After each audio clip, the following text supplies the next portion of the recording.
ഞാനൊരു വാർത്ത വായിക്കാം. ആദ്യം ഇംഗ്ലീഷ് വായിക്കാം, പിന്നെ ബാക്കി പറയാം. യുദ്ധം തുടങ്ങിയ ഒരു ലോകനായകൻ്റെ വാർത്തയാണ്.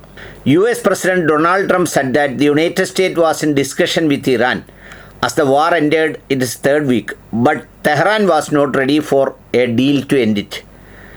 Yes, we are talking to them, Trump told reporters aboard Air Force One without detailing the nature of such talks.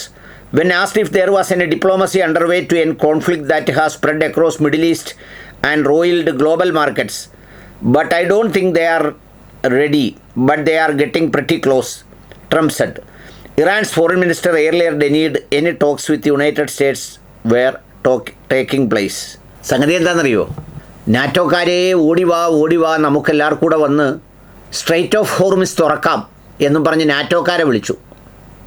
എന്നിട്ട് വലിയ ഗൗരവത്തിലൊക്കെ ആദ്യം പറഞ്ഞു, അമേരിക്കയോടൊപ്പം കൂടാത്തവർ അതിൻ്റെ വില അറിയും, വില കൊടുക്കും എന്നൊക്കെ പറഞ്ഞപ്പോൾ ആദ്യം സ്പെയിനാണ് പറഞ്ഞത് പോടേന്ന്,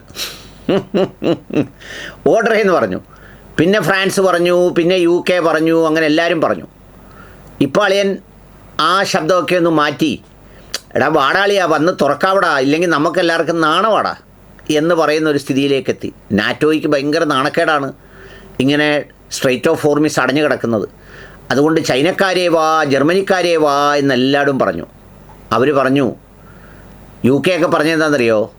ഡിപ്ലോമാറ്റിക് ആയിട്ടുള്ള ടോക്സ് വഴി നെഗോഷിയേറ്റ് ചെയ്ത് ഇറാനുമായി അത് അവസാനിപ്പിച്ച് കാര്യങ്ങൾ തുറന്നു കൊടുക്കുക. കാരണം എന്താ? ആസനത്തിൽ വരെ വിലക്കയറ്റത്തിൻ്റെ ചൂട് തട്ടി, ഒന്നും നീങ്ങുന്നില്ല. ഗ്യാസും ഇല്ല, ഒരു പുല്ലുമില്ല, ഒരു പൂക്കാണ്ടിയില്ല. ലോകത്തുള്ള ചരക്ക് നീക്കം ആകെ തകർന്നു. ഒരു ഗ്ലോബൽ റിസഷനിലേക്ക് പോകുന്ന സ്റ്റേജിലേക്കെത്തി.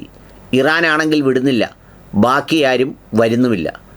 അതിനെക്കുറിച്ചാണ് ട്രംപ് മച്ചമ്പി ഓൺ ബോർഡ് എയർഫോഴ്സ് വണ്ണിൽ നിന്നുകൊണ്ട് എല്ലാവരോടും പറഞ്ഞത്. നെഗോസിയേഷൻസൊക്കെ നടക്കുന്നുണ്ട്, പക്ഷേ അവർ വഴങ്ങുന്നില്ല. ആര് വഴങ്ങുന്നില്ല? ഇറാൻ വഴങ്ങുന്നില്ല. നെഗോസിയേഷൻസ് നടത്തി അവരുമായൊരു ഡീലുണ്ടാക്കി അവരുടെ ന്യൂക്ലിയർ പവറിനൊരു കണ്ടീഷൻ ചെയ്തു, അല്ലെ 0% എൻറിച്ച്മെൻ്റ് എന്ന് പറഞ്ഞൊന്ന് നെഗോഷിയേറ്റ് ചെയ്ത് നോക്കുന്നതിന് പകരം ഒരു പ്രഭാതത്തിൽ ഒരു യുദ്ധക്കൊതിയൻ്റെ താല്പര്യം കൊണ്ട് അടിക്കാനിറങ്ങി പെട്ടുകിടക്കുന്ന ഒരാൾ പറയുകയാണ് അവരടുക്കുന്നില്ലെന്ന്. നേരത്തെ ഇറാൻ്റെ വിദേശകാര്യമന്ത്രി പറഞ്ഞു, അമേരിക്കയുമായി ഒരു ചർച്ചയുമില്ല, ഒരു സംഗതിയുമില്ല, എല്ലാം അതിൻ്റെ മുറ പോലെ നടക്കുന്നുണ്ട്, ഞങ്ങൾ 5 വർഷം വരെ യുദ്ധം ചെയ്യാൻ തയ്യാറാണെന്നും പറഞ്ഞു. പിടിച്ചു കെട്ടി ഭരണമാറ്റം നടത്തി തങ്ങൾ ഉദ്ദേശിക്കുന്ന ഭരണാധികാരി അവിടെ കൊണ്ടുപോകാൻ വന്ന ഇസ്രയേലും അമേരിക്കയോടൊപ്പം ചെയ്യുന്നത് എന്താണെന്നറിയോ? 10-25 വർഷം പഴക്കമുള്ള ഒരു ഇറാൻ്റെ പ്ലെയിൻ തകർത്തു. അതിനകത്ത് ആയത്തുള്ള അലി ഖാംനയി സഞ്ചരിക്കുന്ന പ്ലെയിനായിരുന്നു. ഭയങ്കര സംഭവമാണ്. തിരിച്ച് സിജ്ജീലുണ്ടല്ലോ, സിജ്ജീൽ 2 അത് അടിച്ച് തകർക്കുകയാണ്. ഈ പറയുന്ന എന്താ സോളിഡ് ഫ്യൂവൽ റോക്കറ്റിംഗ് മിസൈലാണത്. എന്ന് പറയുമ്പോൾ റോക്കറ്റ് എടുത്തു വെച്ച് ഫ്യൂവൽ നിറയ്ക്കാനുള്ള താമസമൊന്നുമില്ല, കുറ്റി നൂരി ഒരൊറ്റ അടിയാണ്. കാരണം സോളിഡ് ഫ്യൂവലാണ്. അങ്ങനെ അടിച്ച് കയറ്റി കൊടുക്കുന്ന 700 കിലോ സ്ഫോടക വസ്തുക്കളുമായി ചെന്ന് വീണ് പൊട്ടുക. അന്നേരമാണ് പറയുന്നത്, ഒരു വിമാനം ഞങ്ങൾ തകർത്തേ എന്ന്. കഷ്ടം.